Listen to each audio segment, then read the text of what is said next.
ketika mendengar ada berita pelecehan seksual tapi korbannya ini di bawah umur 5 tahun loh Mbak ini. Maksudnya menurut Mbak gimana?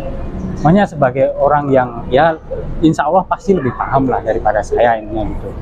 Enggak juga mas, Ya, saya pendapatnya Mbak Hanifah gimana? Ya cuma pendidikan orang tua, pola asuh orang tua, terus ditambah dengan gadget kayak gitu, tidak ada controlling dari orang tua kayak gitu. Mas sebenarnya anak itu bukan coba kamu lihat tontonmu apa, bukan seperti itu, cuma diawasi dan diedukasinya seperti itu. Ketika anak merasa terintimidasi, benar-benar diperhatikan kan, kamu lihat apa kayak gitu, itu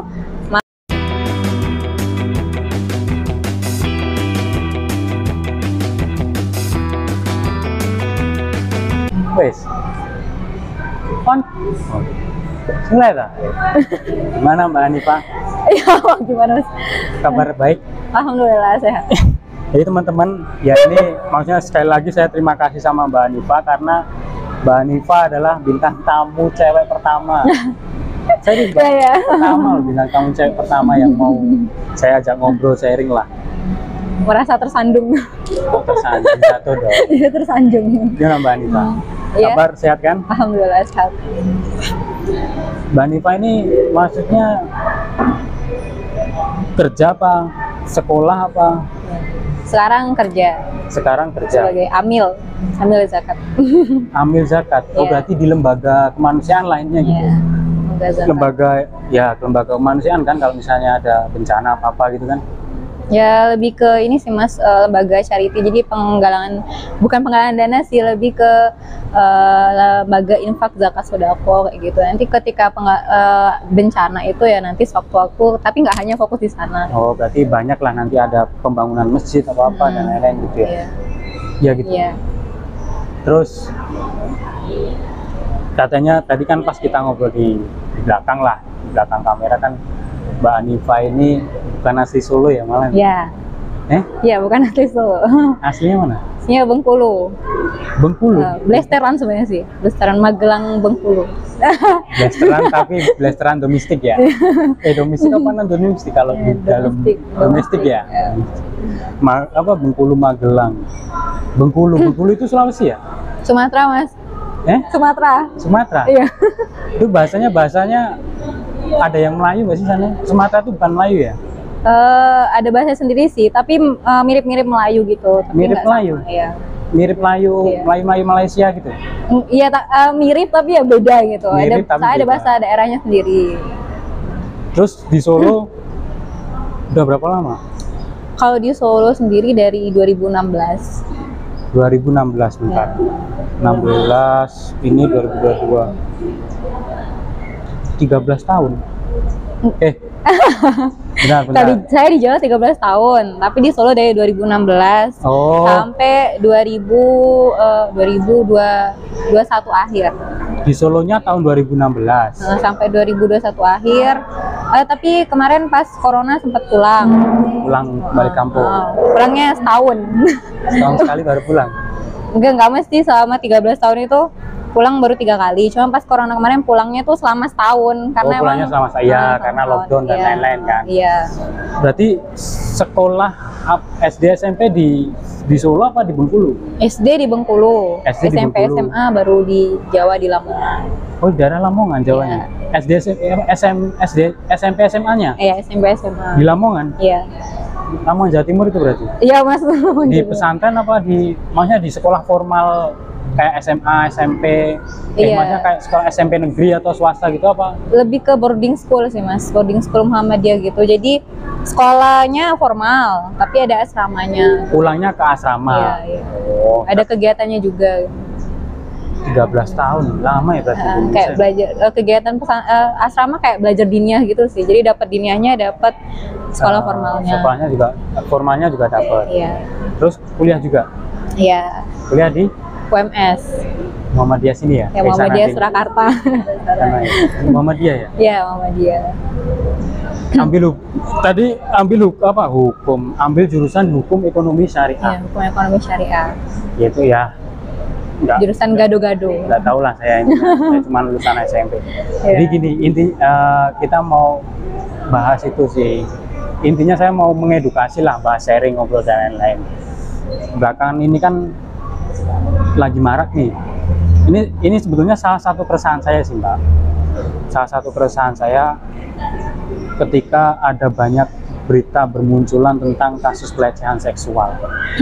Apalagi yang paling mirisnya saya itu ketika mendengar ada berita pelecehan seksual tapi korbannya ini di bawah umur 5 tahun loh Mbak ini. Maksudnya menurut Mbak gimana? Maksudnya sebagai orang yang ya insya Allah pasti lebih paham lah daripada saya intinya gitu.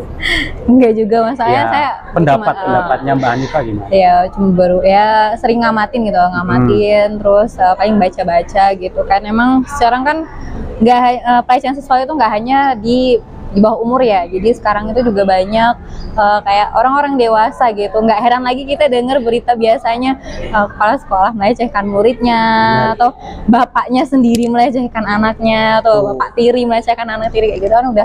Itu udah kayak apa ya, kayak tiap hari dengar berita kayak itu capeknya tuh kayak ya Allah kok gini banget gitu, walaupun kita kayak nggak ngerasain ya, tapi kita melihat itu fenomena itu gitu, walaupun nggak ada di sekeliling kita gitu. Cuman ini tuh PR kita bersama kayak gitu, karena di semua kalangan itu emang sudah terjadi seperti itu. Jadi ketika di sekolah ternyata ada pelecehan juga, jadi di mana sih anak-anak bisa berlindung kayak gitu, sedangkan anak-anak sekarang juga makanannya dari HP kayak gitu kan. Semenjak kemarin mungkin COVID itu kan juga bisa semakin mendekatkan mereka kepada HP gitu kan, tontonan nggak bisa dinetralisir apa gitu kan. Nah itu sebenarnya juga dari gadget mempengaruhi, lagi setelah COVID itu. Kemudian dari pola didik, mungkin kita nggak bisa menyalahkan orang-orang tua kita kayak gitu, karena orang tua kita yang dulu mungkin belum ada edukasi parenting seperti sekarang kayak gitu. Cuman sebenarnya itu juga mempengaruhi gitu, karena pola pendidikan orang tua itu sangat mempengaruhi untuk tumbuh kembang anak seperti itu. Karena ketika emang anak-anak dari kecil mereka sudah diedukasi, sudah dari kecil dikasih tahu ini salah, ini benar kayak gitu, nggak hanya memberikan mainan-mainan aja, tapi memberikan stimulasi kepada pikiran mereka dari bagaimana caranya beriman sejak kecil gitu, memahami Allah dari kecil, menanamkan tauhid dari kecil, itu sangat dipentingkan sekali gitu untuk pendidikan anak gitu. Karena kita nggak tahu ke depannya lingkungan yang mereka tempatin itu bakal seperti apa kayak gitu. Dan ya untuk saat ini yang bisa kita lakukan ya dari orang-orang terdekat kita gitu.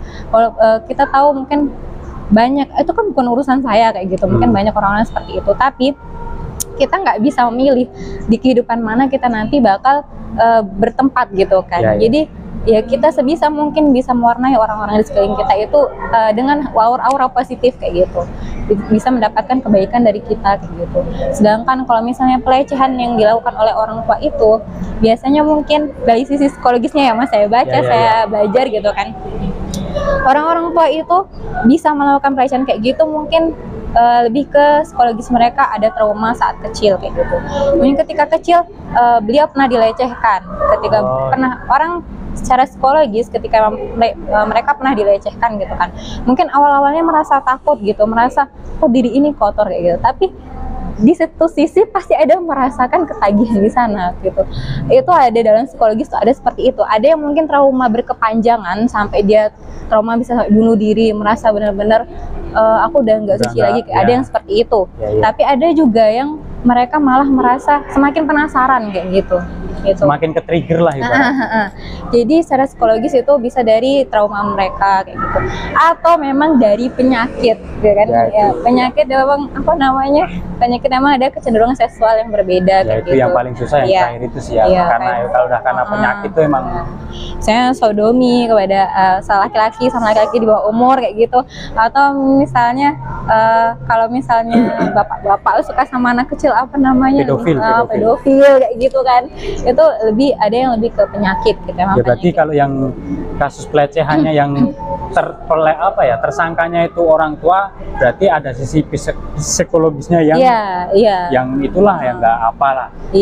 Tapi kalau yang anak muda ya tadi karena parenting mungkin ya. Pola pendidikan orang tua, pola asuh orang tua, terus ditambah dengan gadget kayak gitu, tidak ada controlling dari orang tua kayak gitu. Sebenarnya anak itu bukan coba kamu lihat tontonmu apa, bukan seperti cuma diawasi dan diedukasi hanya seperti itu. Ketika memang anak merasa terintimidasi, benar-benar diperhatikan kan, kamu lihat apa kayak gitu, itu malah semakin mengintimidasi mereka, menekan mereka. Tapi cara parenting itu kan berbeda, mengarahkan gitu, mengarahkan sampai mereka benar-benar paham salahnya di mana, betulnya di mana. Gitu. Berarti komunikasi sama anak tuh benar-benar penting berarti. Iya. Makanya ya emang sih, maksudnya menurut saya pribadi juga, ini untuk semua agama loh ya. Yang paling penting untuk diajarkan ke anak kita yaitu tadi tentang agama itu sih. Apapun agamanya, karena saya yakin pasti semua agama itu mengajarkan untuk kebaikan. Walaupun apalagi ini tentang kasus-kasus pelecehan kayak gini lah, pasti semua agama tetap menentang. Makanya menurut saya pribadi, apalagi di Islam, untuk maksudnya itu tadi pendidikan agama, moral, attitude ke anak itu sangat penting, terutama agama itu sih, karena saya pribadi dari kecil emang didikannya agamis, saya agamis dan lain-lain. Ya walaupun ada kenakalan, ini kalau saya pribadi loh ya, saya pribadi walaupun ada kenakalan, saya ada batasnya lah, maksudnya tahu tahapan di mana harus berhenti dan lain-lain. Karena ya itu sih, kalau menurut saya zaman sekarang itu yang orang tua kurang itu, yaitu sih masalah agama gitu. Dalam artian orang tua kalau melihat anaknya, contoh misalnya anaknya di jalur, misalnya aja lah contoh kecil, anak nggak ngerjain PR dan lain-lain, kadang-kadang dimarahin lah, dipukul apalah. Cuman ketika anak tidak menjalankan salah satu contoh perintah, misalnya sholat, itu udah ya maksudnya orang tua diem aja dan lain-lain. Itu sih menurut saya kayak itu. Gimana ya, maksudnya ya terutama agama lah itu penting, karena kita kan apalagi di Islam itu, menurut saya pendidikan kita belajar agama itu penting, karena kalau saya pribadi loh ya, kalau saya pribadi yang belajar itu akan sangat berguna di kehidupan yang akan datang. Dalam artian kalau yang saya belajar ya, kalau salah dikoreksi ya, zaman semakin ke depan tuh pasti fitnahnya semakin ngeri, ya kan? Kalau kita dari sejak dini saja nggak ada benteng atau edukasi tentang agama, itu menurut saya ngeri sih, Mbak. Menurut saya loh ya, apapun agamanya sih, terutama di Islam itu sih. Karena itu yang pegangan kita gitu kan. Ya, apalagi kita agama Islam. Makanya saya kadang-kadang ya risau juga sih, resah. Pengennya sih apa ya tetap cara orang mendidik itu beda-beda, orang tua mendidik itu beda-beda. Cuman ya kalau bisa kita selipkanlah agamanya dikit, tentang kewajiban-kewajibannya sebagai orang Islam, ditambah adab-adabnya, attitude-nya dan lain-lain. Ya memang apa ya, orang tua orang tua itu emang perlu banget sih, dalam artian tergantung pendidikan orang tuanya juga sih. Dalam artian kita nakal tuh ya bisa dari lingkungan, bisa dari itu tadi pendidikan, mendidik orang tua caranya gimana, dan yang ya terutama diri kita sendiri sih, mau terjun ke arah situ atau enggaknya ke arah diri kita sendiri sih. Makanya ya tadi sih mungkin ya kata Mbak Hanifah benar juga sih, pendidikan apa tadi, agama, moral, terus attitude sangat penting, terutama di agama ya sih ya Mbak. Ya karena kan kita nggak bisa milih dari orang tua mana yang kita dilahirkan seperti itu. Tapi ketika kita udah besar, udah balik, kita bisa memilih yang mana yang benar, yang mana yang salah. Nah di saat itu kita bisa berpikir, aku harus gimana nih, kayak gitu, udah bisa nyari jalan sendiri kayak gitu kan. Karena sebenarnya juga orang tua tuh nggak mesti, kalau misalnya emang nggak mampu untuk berpendidikan tinggi ya nggak apa-apa gitu, nggak usah kuliah, asalkan kita namanya seumur hidup adalah belajar gitu, asalkan kita mau belajar gitu. Apalagi pendidikan agama itu sangat penting ketika dari sebelum anak lahir kayak gitu. Itu penanaman Al-Quran pertama kali adalah Al-Quran itu kan adalah kayak apa ya, petunjuk jalan hidup kita kayak gitu. Jadi sudah di kandungan udah bisa di ngajiin, udah bisa dibacain buku kalau ala-ala orang barat kayak gitu kan. Jadi pendidikan Al-Quran itu pendidikan dari dini pas lagi mengandung itu sangat penting gitu. Dari sana tuh kita udah mulai mendidik gitu. Ya makanya pentingnya peran kesiapan orang tua itu di sana kayak gitu. Kita kayak menjadi orang tua yang memang pengen rasanya jangan sampai aku menjadi orang tua seperti orang tua aku dulu yang mungkin banyak kekurangan kayak gitu ya. Kita nggak menyalahkan orang tua kita ya. Orang tua kita kemampuannya sebatas itu kayak gitu. Hanya kita yang bisa memilih harus bagaimana nanti kita ke depannya untuk melanjutkan hidup kita kayak gitu. Namanya hidup cuma numpang lewat doang ya, itu ya muaranya tetap ke akhirat kayak gitu. Harus ada pikiran ke sana gitu ya. Itu tujuan kita sebenarnya. Tapi orang banyak lupa gitu tujuan kita tuh ke sana kayak gitu. Kadang-kadang ada juga sih yang bilang kita harus seimbang dunia dan akhirat. Maksudnya seimbang 50-50. Itu menurut Mbak gimana? Kalau menurut saya loh ya, ini saya dulu. Kalau menurut saya itu nggak bisa sih. Harus imbang 50-50 itu nggak bisa sih. Kalau menurut saya pribadi, kita harus ada yang kita prioritaskan. Intinya, maksudnya itu tadi, kita harus ada yang kita prioritaskan. Kalau saya pribadi, tetap saya susah banget. Memprioritaskan. Yang bikin kata-kata ini siapa? Ya intinya ada yang kita harus unggulkan lah gitu. Kalau saya tetap ke akhirat, karena menurut saya kenapa kita nggak bisa 50-50? Contoh, kita harus 50-50 lah, maksudnya akhirat 50, dunia 50. Kalau menurut saya itu nggak bisa, bullshit. Kalau memang, maksudnya kalau memang ya pembuktiannya, contohnya kita kerja itu kan hal dunia. Kita kerja 8 jam sehari, ya kan? Kalau mau 50-50 bisa nggak kita selama 8 jam itu kita habiskan waktu kita untuk beribadah, entah itu apa itu kita bisa nggak? Contohnya aja simpelnya seperti itu kalau menurut saya.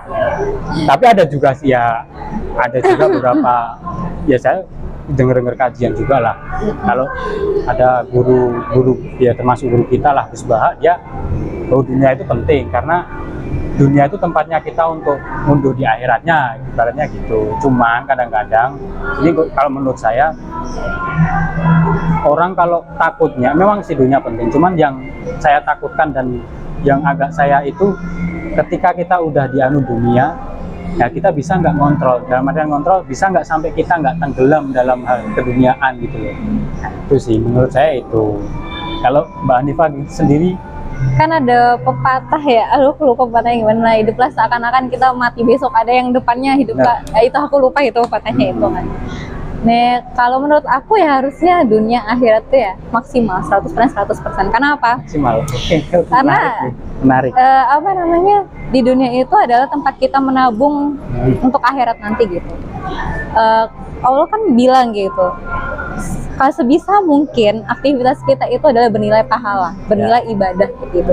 Kita kerja sebisa mungkin kita niatkan itu untuk ibadah gitu. Bagaimana kita bisa memberikan pekerjaan kita itu nilainya adalah ibadah di dalam sana gitu. Mungkin kerjaan kita bukan sebagai guru agama mungkin masnya kayak gitu. Tapi gimana caranya dalam diselipkan nilai-nilai agama di sana kayak gitu. Jadi nggak semata-mata kita tuh kerja buat nyari duit doang kayak gitu, enggak gitu. Karena di akhirnya tuh nggak butuh duit, Allah tuh nggak butuh duit gitu. Allah tuh butuh kamu. Ya namanya kamu kalau jinna wal insa illa liya'budun kayak gitu kan. Ya, gimana Allah menciptakan jin dan manusia untuk beribadah kayak gitu kan. Jadi kita di dunia itu untuk beribadah gitu. Nanti ketika kita udah selesai berjuang di akhirat, udah waktunya kita udah selesai kita berjuang di dunia, udah waktunya kita pulang. Jadi tempat kita santai-santai itu di akhirat kayak gitu. Ya di dunia itu kita memperjuangkan akhirat kita gitu. Jadi semaksimal mungkin kita menanamkan apa yang kita kerjakan selama ini dan nilainya ibadah kayak gitu. Jadi tergantung niatnya kan. Iya. Ya ini disclaimer dulu sih. Dalam artian takutnya nanti gitu. Maksud saya yang tadi 50-50 itu kalau saya tetap akhirat saya prioritaskan, cuman di dunia kita dalam artian tetap berusaha semaksimal mungkin, berusaha semaksimal mungkin lah. Nah terus setelah berusaha ikhtiar tawakal gitu lah. Kadang-kadang konsep ikhtiar doa tawakal nih orang kadang-kadang salah itu. Kalau menurut saya loh ya, soalnya konsep ikhtiar doa tawakal ini satu kesatuan menurut saya, nggak bisa dipisah-pisah. Kalau makanya nggak bisa ikhtiar doang atau doa doang, mungkin ada orang-orang terdekat lah ibaratnya kayak wali-wali Allah itu mungkin iya dia berdoa terkabul semua selesai masalah, cuman ya kita melihat diri kita aja, melihat porsi kita udah di level mana gitu loh, udah di tahapan itu atau ya memang kita harus berusaha gitu semaksimal mungkin. Ya cuman kalau yang saya takutkan, bukan saya takutkan sih, kalau yang menurut saya pribadi kadang-kadang ketika orang diuji oleh dunia, oleh keduniaan, kadang-kadang banyak yang lupa, takutnya di sini. Saya nggak menyalahkan semua profesi, dalam artian ibaratnya lu mau jadi profesi dokter apa kayak semuanya profesi, tapi jangan sampai profesi lu ini mengganggu ibadah lu kan gitu, mengganggu ibadah kalian. Jadilah misalnya untuk profesi guru yang beriman, guru yang taat, kerja di kantor ya jadi karyawan yang taat, kan intinya gitu. Makanya ya itu sih menurut saya, itu pandangan saya seperti itu. Nah, terus keresahan Mbak Hanifah sendiri ada nggak? Kalau saya pribadi keresahan kayak tadi, yang di awal tadi, kasus-kasus pelecehan tuh, soalnya gini, cerita sedikit lah. Kenapa saya resah kayak gitu? Saya dulu pernah menikah. Pernah, ya bukan anak kandung tapi anak bawaan lah. Dia kelas 5 SD. Intinya anak saya itu walaupun anak bawaan ya, dilecehkan oleh saudaranya sendiri. Dalam artian masih anaknya saudaranya lah. Intinya gitu. Ya, tapi ujung-ujungnya ya cuman kayak gitu, karena saudara ujung-ujungnya berakhir damai dan lain-lain. Itu yang paling saya nggak suka. Karena mentalnya pada saat itu ngeri. Anak saya itu ketemu orang yang melecehkannya udah takutnya kehilangan. Apalagi saya dengar ada cerita juga lah, masih saudaranya dalam lingkup situ pernah mengalami pelecehan seksual pada masa kecilnya. Sampai sekarang dia umur 30 lebih lah, dia nggak berani untuk menikah karena trauma itu mungkin. Itu makanya itu keresahan saya, salah satu keresahan saya kayak gitu, kasus-kasus pelecehan seksual. Apalagi ditambah itu tadi, di zaman era digitalnya anak-anak muda udah nggak bisa kita kontrol lah ibaratnya. Makanya itu tadi, pendidikan atau pengawasan orang tua itu sangat diperlukan menurut saya. Ya, di era digital ini kalau menurut Mbak Hanifah, maksudnya pesan apa untuk anak-anak muda di era digital inilah yang sangat mengerikan inilah? Kalau keresahan banyak ya Mas ya, karena kalau kita lihat berita sehari-hari itu kan emang banyak yang harus dibenahi kayak gitu kan, ya dari pemerintahannya, dari kasus kepolisian yang sekarang kayak gimana. Hukumnya gitu. Itu harusnya juga ya. Karena saya kan suka gitu sama hal-hal yang berbau kayak gitu kan, jadi semuanya tuh kayak rata gitu. Apa dulu ini? Maksudnya kayak isu-isu terkini tuh suka banget gitu, suka banget mantengin kayak gitu loh Mas. Pelecehan juga kayak gitu, itu ya resah banget kok hidup di Indonesia kayak gini banget ya gitu kan. Gimana kalau pindah aja gitu, yang bener di mana gitu. Tapi kan sebenarnya emang yang harus di highlight kan anak-anak muda zaman sekarang kayak gitu kan, mereka ada yang generasi strawberry namanya mungkin. Generasi apa? Strawberry. Beda lagi ya. Kalau saya dengar kemarin generasi sandwich. Nah, generasi sandwich itu kan biasa tulang punggung keluarga ya Mas. Generasi strawberry itu 2000-an ke bawah gitu. 2000-an ke bawah berarti 2000, 2001, 2002 gitu. Oh, 2000 ke atas dong. 2000 ke bawah 90-an dong. Ke atas 90-an. Pokoknya 2021, 2022 gitu. 2002 gitu. Ke bawah gitu. Kan mereka emang sekarang ya zamannya digital, bukan zaman kayak kita dulu yang kayak masih kecil bisa main petak umpet lah, main apa ya yang belum dipegang ini sama sekali, nggak mudeng ya. Mungkin kalau HP ini aja paling hitam putih yang bisa buat lempar maling gitu kan. Kita punya HP itu aja HP-nya orang tua gitu kan. Tapi anak zaman sekarang udah kelasnya online, tahu lah ya mainnya ini semua gitu. Generasi muda juga udah yang SMA walaupun yang udah kuliahan, mungkin mereka sibuknya sama kadang galau ya masalah hati atau enggak dikit-dikit ada yang karena skripsi bunuh diri kayak gitu kan. Kayak anak-anak sekarang mentalnya agak down gitu, nggak sama kayak mental orang-orang dulu yang lebih kuat gitu kan. Ya kelihatannya juga sekarang juga banyak remaja jompo juga gitu kan. Remaja jompo.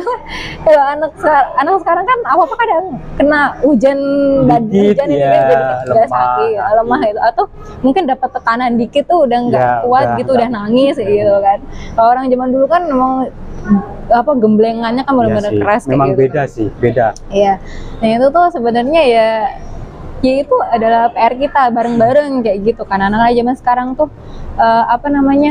karena mereka tuh harus diajarin, mungkin di sekolah nggak cuma pelajaran umum, pelajaran sekolah aja, diajak untuk mereka lebih banyak berkarya gitu, nggak hanya terfokus ke gadget gitu, banyak karya, banyak prestasi. Karena apa? Anak-anak zaman sekarang itu kan mereka nggak pernah mengulik ke belakang gimana gitu. Maksudnya mengulik ke belakang? Nah, mereka diajarin pendidikan sekarang, diajarin pelajaran-pelajaran doang, terus lihatnya, sekarang orang-orang sekarang ini apa namanya bikin konten gini-gini atau ya itu nggak apa-apa sebenarnya. Cuman kita lihat lagi ke belakang sebenarnya. Zaman dulu kalau kita di Indonesia sendiri kan orang-orang terdahulu tuh sampai perang tuh ngoyo banget ya, sampai kita bisa sekarang tuh santai-santai kayak gini kayak gitu. Atau dari zaman dulu menaklukkan Konstantinopel kayak gitu kan, Muhammad Al-Fatih dari umur 21 tahun udah menaklukkan Konstantinopel kayak gitu, Turki kayak gitu.